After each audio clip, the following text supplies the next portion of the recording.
រឿងព្រះលក្ខណ្ឌកៈផតតិយថេរព្រះសាស្តាកាលប្រថាប់គង់នៅក្នុងវត្តចេតពុនទ្រង់ប្រារព្ធព្រះលក្ខណ្ឌកៈផតតិយៈត្រាស់ធម្មទេសនានេះថាអ្នកទេអ្នកថេរោហោតិបុគ្គលមិនឈ្មោះថាជាព្រះថេរៈព្រោះតែសក់ស្កូវទេជាដើមសេចក្តីពិស្ដាថាថ្ងៃមួយព្រះថេរៈរូបនោះគ្រាន់តែទៅកាន់ទីជាទីបម្រើព្រះសាស្តាហើយក៏បានជៀសចេញទៅស្របពេលនោះ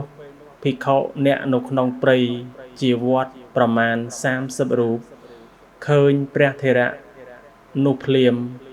ក៏មកថ្វាយបង្គំព្រះសាស្តាហើយអង្គុយក្នុងទីដ៏សមគួរមួយ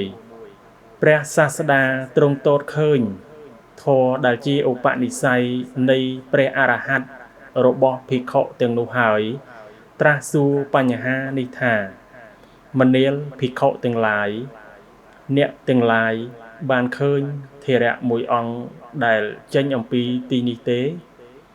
ពួកភិក្ខុបានឆ្លើយថាបបិទ្ធព្រះអង្គដ៏ចម្រើនមិនឃើញទេព្រះសាស្តាបន្តទៀតថាពួកអ្នកឃើញព្រះថេរៈនោះមិនមែនឬពួកភិក្ខុក្រាបទូលថាពួកខ្ញុំព្រះអង្គឃើញសាមណេរមួយរូប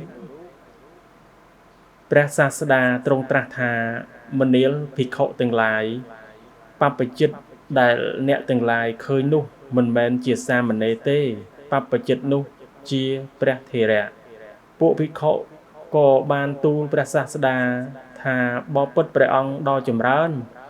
ព្រះថេរៈរូបនោះតូចហួសពេកព្រះសាស្តាត្រាស់ថាមនាលភិក្ខុទាំងឡាយតថាគតមិនហៅថាថេរៈដោយសារតែភាពជាមនុស្សចាស់ដោយហេតុត្រឹមតែអង្គុយលើអាសនៈរបស់ព្រះថេរៈទេចំណែកបុគ្គលណាឃើញនៅសច្ចៈទាំងឡាយហើយតាំងនៅក្នុងភាពជាអ្នកមិនបៀតបៀនមហាជនបុគ្គលនោះតថាគតហៅថាជាថេរៈ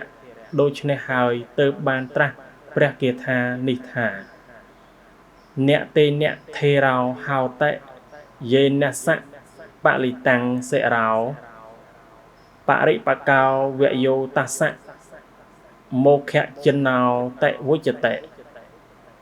យមហិសច្ចញ្ចៈធម្មោចៈអហិង្សាសញ្ញមោតមោសវេវន្តមលោធីរោសោថេរោតិបវុចតិបុគ្គលមានក្បាលស្កូវហើយដោយហេតុណាឈ្មោះថាជាថេរៈដោយហេតុនោះមិនទាន់បានទេ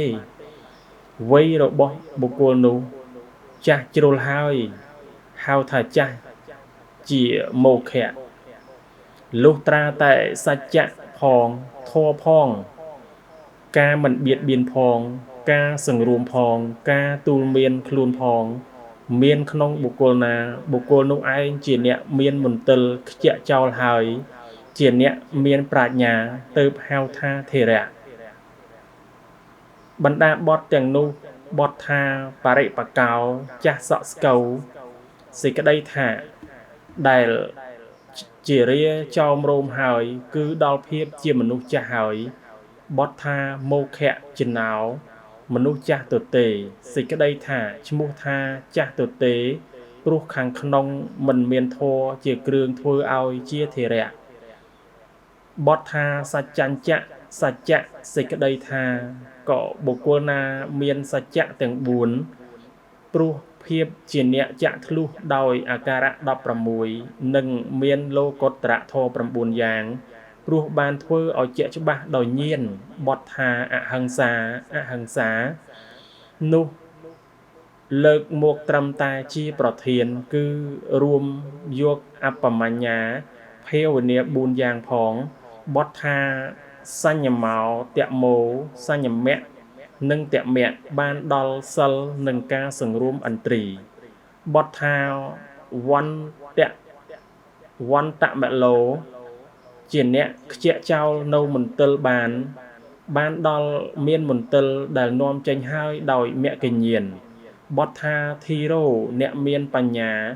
បានដល់សម្បូរដោយបញ្ញាជាគ្រឿងទ្រទ្រង់បទថាថេរោថេរៈសេចក្តីថាបុគ្គលនោះមានព្រះដ៏មានព្រះភិក្ខត្រាស់ហៅថាថេរៈព្រោះមានធម៌ជាគ្រឿងធ្វើឲ្យអ្នកមមមួននោះឯងការចប់ព្រះធម៌ទេសនាភិក្ខុទាំងនោះក៏បានតាំងនៅក្នុងព្រះរហ័ត្នដូចនោះឯង